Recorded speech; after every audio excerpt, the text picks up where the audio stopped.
Assalamualaikum warahmatullahi wabarakatuh. Perkenalkan, saya Monika Meldawani, NIM 18234010 dari Prodi Perpustakaan dan Ilmu Informasi, Fakultas Bahasa dan Seni, Universitas Negeri Padang. Baiklah, kali ini saya akan menjelaskan tentang manajemen pengetahuan. Yang A-nya kita menjelaskan tentang konsep informasi, data pengetahuan, dan manajemen pengetahuan secara keseluruhan. Data yaitu hasil observasi langsung terhadap suatu kejadian yang merupakan perwakilan dari suatu objek atau konsep dalam dunia nyata dan bersifat fakta.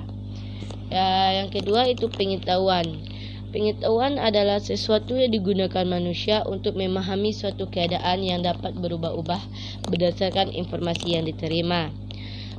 Hubungan informasi dengan pengetahuan ini ditekankan pada pengertian informasi sebagai bentuk suatu proses yang berkesinambungan. Manajemen pengetahuan sendiri mempunyai arti suatu set komplikasi untuk mempertahankan, menganalisis, mengorganisasi, meningkatkan dari berbagai pengalaman. Manajemen pengetahuan ini menemukan fokus, yaitu menemukan data baru yang mentah, kemudian diolah menjadi sebuah informasi dan pengetahuan yang baru. Yang kedua, yang B-nya yaitu sistem manajemen pengetahuan, yang terdiri dari dua, yaitu yang pertama tentang gambaran lingkup kegiatan manajemen pengetahuan bagi pembelajaran organisasi. Yang terdiri dari yang pertama ada membangun ruang penyimpanan pengetahuan, yang kedua menyempurnakan akses ke pengetahuan, yang ketiga memperbaiki lingkungan pengetahuan, yang keempat mengelola pengetahuan sebagai kekayaan organisasi atau aset.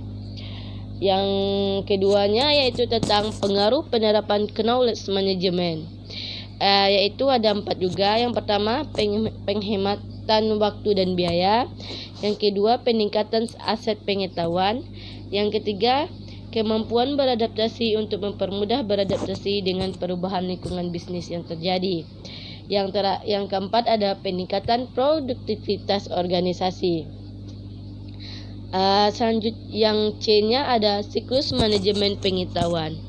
Yang pertama dikemukakan oleh Zek and Meyer Knowledge Management Cycle, yang memberikan pengertian siklus manajemen pengetahuan sebagai peranan utama yang terdiri dari menciptakan nilai tambah yang lebih tinggi atau produk pengetahuan pada setiap tahap pengelolaan pengetahuan. Tahapannya terdiri dari 5. Yang pertama ada acquire, yaitu bekerja untuk memperoleh informasi sesuai dengan kebutuhan. Yang kedua ada refine, yaitu informasi yang telah diperoleh kemudian diolah kembali disesuaikan dengan kebutuhan pengguna. Yang ketiga yaitu store, atau informasi yang sudah diseleksi tadi kemudian disimpan jika sewaktu-waktu dibutuhkan kembali. Yang keempat ada distribusi, yaitu menyebarluaskan informasi yang telah diseleksi tadi dan disimpan kepada sumber daya manusia yang membutuhkan informasi tersebut. Yang kelima ada present, yaitu sumber daya manusia yang telah menggunakan informasi dari penyebaran informasi tahap sebelumnya. Siklus yang keduanya dikemukakan oleh Bukowitz dan Williams Knowledge Management Cycle pada tahun 2000-an. Tahapannya terdiri dari 6. Yang pertama ada get, yaitu yaitu mencari informasi yang dibutuhkan untuk membuat keputusan, memecahkan masalah, dan berinovasi. Yang kedua ada use, yaitu menggabungkan informasi dengan cara yang baru dan menarik untuk mendorong inovasi organisasi. Yang ketiga ada learn, yaitu proses belajar secara formal dari pengalaman sebagai sarana menciptakan keunggulan kompetitif. Yang keempat ada kontribusi, yaitu mendapatkan karyawan untuk memposting apa yang telah mereka pelajari untuk repositori. Yang kelima ada akses dan build atau sustain, evaluasi pada modal intelektual dan memastikan bahwa modal intelektual masih layak untuk diorganisasikan sebagai bahan kompetitif. Yang terakhir ada diverse, yaitu tidak berpegang pada aset intelektual fisik atau tidak menciptakan nilai lagi. Selanjutnya yang dikemukakan oleh Max O'Leary Knowledge ada Apple the Knowledge, yaitu menggunakan pengetahuan untuk melakukan tugas rutin, menggunakan pengetahuan untuk survei, menggunakan pengetahuan untuk menggambarkan situasi, ruang lingkup, dan lain-lainnya. Yang D-nya kita menjelaskan tentang model spiral pengetahuan. Di sini kita mengambil tentang Nunaka dan Takeuchi. Nunaka dan Takeuchi ini terdiri dari 4 subjek utama, yaitu tentang tachit ke tachit atau proses sosialisasi. Proses sosialisasi ini berjalan dengan berbagi pengetahuan secara langsung. Pengetahuan tetap bersifat tachit, contohnya brainstorming. Yang B-nya ada tachit ke explicit, yaitu tentang proses eksternalisasi. Dengan memberikan bentuk yang terlihat dari pengetahuan tachit, memperluas perantara untuk mentransfer pengetahuan dan contohnya yaitu jurnalis. Yang ketiga yaitu explicit ke explicit atau proses kombinasi, yaitu dengan mengkombinasikan potongan-potongan pengetahuan eksplisit ke dalam bentuk baru. Kemudian pengetahuan yang ada diurutkan dan disistematiskan dalam sistem pengetahuan, contohnya presentasi. Yang keempat ada explicit ke tachit atau proses internalisasi, dengan menggunakan learning by doing, yaitu mengubah pengetahuan dan pengalaman yang dibagikan menjadi model mental individu sebagai basis dari pengetahuan tachitnya, contohnya seperti basis data. Yang E-nya ada penangkapan dan kodifikasi pengetahuan.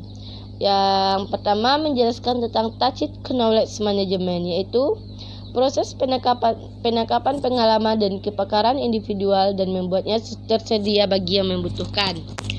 Yang kedua ada pengetahuan prosedural, yaitu pada keyakinan yang terkait dengan urutan langkah-langkah atau tindakan mendapatkan hasil yang diharapkan. Yang ketiga ada pengetahuan deklaratif, yaitu fokus pada keyakinan terkait hubungan antar variabel pengetahuan yang bersifat deskriptif untuk mengetahui pengetahuan.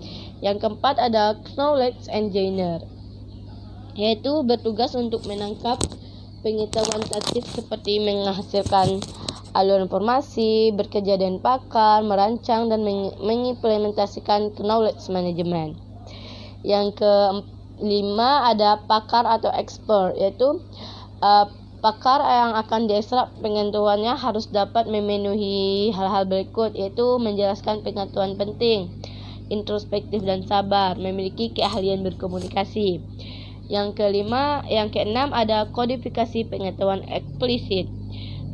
Ini berkaitan dengan kualitas yang meliputi akurasi, kemudahan dimengerti, aksesibilitas dan kredibilitas. Tahapan ini dapat melalui dengan pemetaan kognitif, pohon keputusan, dan taksonomi. Yang G-nya kita membahas tentang penerapan pengetahuan. Pengetahuan yang telah diciptakan dalam berbagai bentuk diterapkan untuk meningkatkan pengetahuan yang sebelumnya dan digunakan saat dibutuhkan pengetahuan tersebut. Yang hanya ada budaya organisasi. Budaya manajemen pengetahuan bertolak dari anggapan dasar dari manajemen pengetahuan sendiri, yaitu dengan budaya dapat diprogramkan atau dimanajemenkan. Nilai bisa berubah dan oleh karena itu budaya pun bisa berubah dan dapat diubah. Yang I-nya yaitu tentang perangkat manajemen pengetahuan. Di sini terdiri dari 2 perangkat manajemen pengetahuan. Yang pertama tentang perangkat penangkapan dan penciptaan pengetahuan, yang terdiri dari perangkat penciptaan konten, data mining, dan penemuan pengetahuan. Blok, perangkat pengelolaan dan konten. Yang keduanya ada perangkat berbagi dan penyebaran pengetahuan, yang terdiri dari group work dan kolaborasi, taksonomi group work, email dan message, jadwal dan kalender kelompok, sistem meeting, konferensi real time dan non real time, pengelolaan dokumen kelompok, workflow, layanan group work, aplikasi kolaborasi, wiki, teknologi jaringan, knowledge repository, teknologi adaptif, intelijen, informasi yang diterima berlebihan, perangkat akuisisi. Selanjutnya tentang manajemen pengetahuan individu atau personal knowledge management dan implementasinya. Pengertian manajemen pengetahuan perorangan atau personal knowledge management adalah bersifat unik karena tidak ada orang yang memiliki pengetahuan yang sama persis. Pengetahuan perorangan dapat dibentuk oleh pendidikan formal dan non-formal yang diperolehnya. Sebagai contohnya yaitu pengalaman hidup, kebiasaan atau warisan budaya yang dibentuk dari keluarganya ataupun pengaruh dari tempat lingkungan tinggalnya. Selanjutnya tentang mengidentifikasi dan menjelaskan implementasi manajemen pengetahuan organisasi, yaitu tentang 3 proses utama dalam model manajemen pengetahuan Telkom, yaitu knowledge acquisition, knowledge sharing, dan knowledge utilization. Model manajemen ini kinerja di tingkat organisasi berkaitan tentang menyadari visi seperti apa organisasi itu seharusnya dan apa yang harus organisasi itu capai. Telkom menggunakan sistem manajemen pengetahuan yang berbasis informasi dan teknologi. FlexiCombo merupakan salah satu produk inovasi yang dihasilkan dari adanya implementasi manajemen pengetahuan. Selanjutnya tentang mengidentifikasi dan menganalisis strategi manajemen pengetahuan. Strategi dalam penerapan sistem knowledge management ini yaitu ada 2. Yang pertama tentang strategi kodifikasi atau codification strategi. Bila pengetahuan diterjemahkan dalam bentuk eksplisit secara berhati-hati dan disimpan dalam basis data sehingga pengguna yang membutuhkan dapat mengakses pengetahuan tersebut, maka cara mengolah seperti itu dikatakan dengan memakai strategi kodifikasi. Yang kedua tentang strategi personalisasi atau personalization strategi. Pengetahuan yang tidak hanya eksplisit saja, tetapi melainkan juga ada pengetahuan yang terpikirkan atau tacit tadi.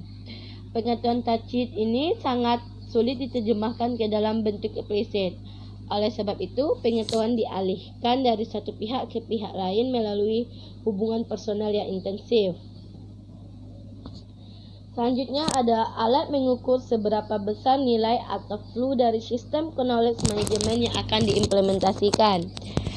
Secara umum terdapat 2 cara yang digunakan, yaitu pendekatan secara asset-based to knowledge management version, yaitu identifikasi aset.